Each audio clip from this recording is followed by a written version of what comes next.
for the unipole device. Now, what this little device is for here is how you would apply traction. All right? You are allowed to apply 1 pound of traction for every 15 pounds of weight, so a maximum of 15 pounds of traction, max. If you're bigger than that, still only 15 pounds. Okay? Now, let's suppose mid-femoral brake is here, and what I'm going to do is begin to show you how we would apply this, probably in the ambulance, to this particular brake. For demonstration purposes, I will do it on the inside of the leg. I want you to know that this can be done on the inside or outside of the leg. Whether you are a male or a female patient, this thing can get real uncomfortable in your groin. Particularly if you're a male and it's not positioned right, you will become a soprano. No, but we won't go there. Okay. Now, on the inside of the leg, if it's on this side, you want to always make sure the D-ring is up. Okay? Now, if it was on the other side, I pull the strap out and I flip it around so the D-ring would be up. The D-ring is always up. On the side, like I'm going to do. On the right leg, D-ring up. If I'm going on the inside, okay? If I'm going on the outside, I have to flip it around, D-ring would have to be up. No matter whether you place this, the D-ring must always be up. Why is that?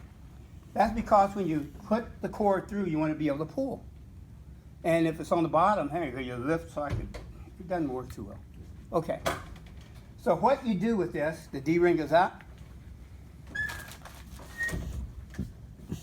And the first thing I'm going to do, I'm going to have to measure this. I will measure it to the good leg. Do you want me to hold my nose? Oh, sure. And by the way, when we go to do this, your partner's going to be holding manual traction on the leg. But you measure from the inside here, and I want this to go down to the heel. Okay? Go down. I'm measuring it on the good leg. Well, on the good foot. There's a song like that. On the good foot. Okay. All right. Almost. Well, you can't see this part. All I'm doing is extending this wheel to the heel. Okay, I've got it extended. Now I will swing it over to the injured leg. And the first thing I'm going to supply is the ischial strap to the upper part of the leg. I'm going to position this D-rings up into the groin. The ends of this thing bend to fit the leg. Okay? If you guys want, Oh, you guys come over yeah. here, 'cause I know you guys. I'm I know blocking you your guys can't see, view. so You can't this- see. Yeah, I'm sorry, guys. I saw you guys struggling. Just come right over here if you guys can see. You guys have no excuse. You guys need to see this. Okay? Hey, I just got goose by this patient. Okay, there we go. All right. Ischial strap up. Over in the D-ring. You guys are riding a motorcycle. You know how D-rings go. It goes under and then up over. Then I'm able to pull. It's firmly up here. Pull, pull, pull. Okay? I'm not cutting off circulation, but you know, before I even put this on and are holding traction, CSM. You always want to make sure fetal pulse. You want to make sure there's sensitivity in the foot. Okay? Circulation, CMS, motor. Okay, next thing I'm going to do is connect the ankle strap.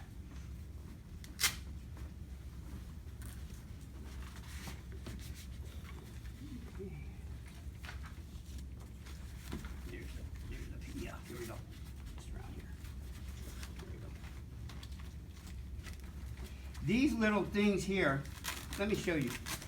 You see these little doodads? This is padding for his leg, so the strap doesn't cut in.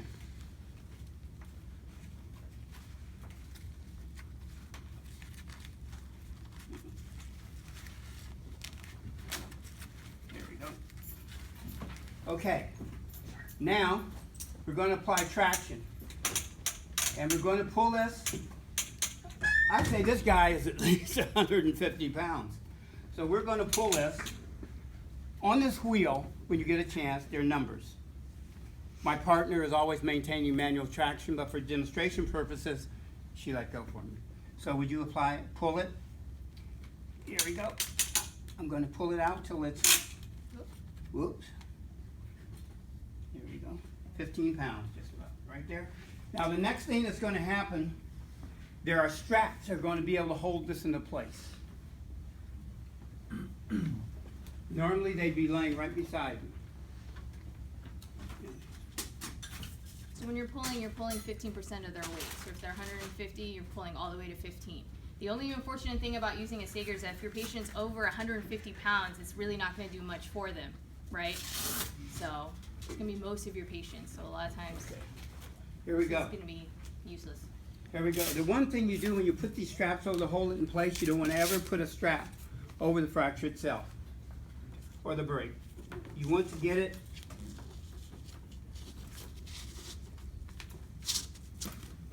here we go. And here we go. Okay?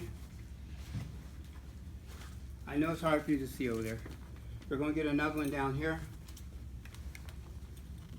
And this is going to hold it in place and stabilize it. There we go.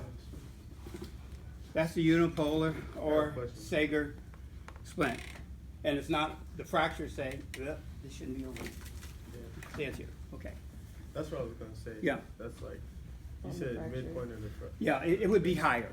Okay. It would be higher. It wouldn't be over the fracture. You never want to put it over the fracture. Or over a joint. Okay? And we're going to maintain this till we get to the hospital and the real pediatric surgeons can do wondrous things. What So questions you at the have? time you're putting this on, are they already on the board? They're on a longboard and they're probably in the ambulance already. I wouldn't waste time on seeing the traction anybody. That's lifetime. We'd do it on the way. Okay. And this is providing what benefit? This is providing, number one, bones, once they're pulled apart of that, like to get back together. So the one thing I'm trying to do is keep that together and in place to not cause further damage. Now, what would happen if this thing moved around? What are the dangers to this leg if that bone moved around? Sharpens my cut. Arteries, what else? Nerves, muscles, all type of tissue damage can occur inside of there. Now, this is on the closed femoral break. Can also happen in an open, where you got other bacteria, septic type of things that can happen, going to ischemic type of damage inside the body, which you don't want. So this is a fairly simple procedure, rarely used, only for mid-femur breaks, period. No other damage can be to the leg. That's the Sager or Unipole splint.